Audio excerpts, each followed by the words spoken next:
ಸ್ನೇಹಿತರೆ, ಇದು ಆ 5 ಮೊಟ್ಟೆನಲ್ಲಿ ಡ್ಯಾಮೇಜ್ ಆಗಿರೋ ಮೊಟ್ಟೆಗಳಲ್ಲಿ ಇನ್ನೊಂದು ಮರಿ ಒಡೆದು ಹೊರಗಡೆ ಬಂದಿದೆ. ಒಂದೊಂದೇ ಮರಿ ಒಡೆದು ಹೊರಗಡೆ ಬರ್ತಾಯಿದೆ ನೋಡಿ. ಮತ್ತೊಮ್ಮೆ ದಯವಿಟ್ಟು ಅವಳನ್ನು ಸಂರಕ್ಷಣೆ ಮಾಡಿ, ಪರಿಸರದ ಕಾಪಾಡಿ. ಎಲ್ಲಾದರೂ ಅವಳ್ಕೊಂಡು ಬಂದಾಗ 8453573053 ನಂಬರ್ ಕರೆ ಮಾಡಿ, ಅಥವಾ ನಮ್ಮ ಅರಣ್ಯ ಇಲಾಖೆ ನಂಬರ್ 196 ಈ ನಂಬರ್ ಕರೆ ಮಾಡಿದಾಗ ಅವರು ಸಹ ಅವನು ಸಂರಕ್ಷಣೆ ಮಾಡ್ತಾರೆ. ಇದು ಸಂಪೂರ್ಣವಾಗಿ ಎಲ್ಲ ಮೊಟ್ಟೆಗಳು ಹಾಳಾಗಿತ್ತು, ಇರಲಿ ಅಂತ ಒಂದು ಪ್ರಯತ್ನ ಪಡೋಣ ಅನ್ನೋ ಉದ್ದೇಶದಿಂದ ಮಾಡಿದೆ.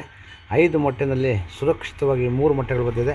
ಇನ್ನೊಂದು ಚೆನ್ನಾಗಿರೋ 5 ಮೊಟ್ಟೆಗಳಲ್ಲಿ 1 ಮರಿ ಮಾತ್ರ ಬಂದಿದೆ. ಅದು ಇನ್ನೊಂದು 2 ಮರಿ ಹೊರಗಡೆ ಬರುವಂಥ ಸಾಧ್ಯತೆ ಇದೆ. ಅದನ್ನು ಸಹ ವಿಡಿಯೋ ಮಾಡಿ ಅಪ್ಲೋಡ್ ಮಾಡ್ತೀನಿ. ದಯವಿಟ್ಟು ಅವಳನ್ನು ಸಂರಕ್ಷಣೆ ಮಾಡಿ, ಪರಿಸರದ ಸಂತೋಷ ಕಾಪಾಡಿ. ಧನ್ಯವಾದಗಳು.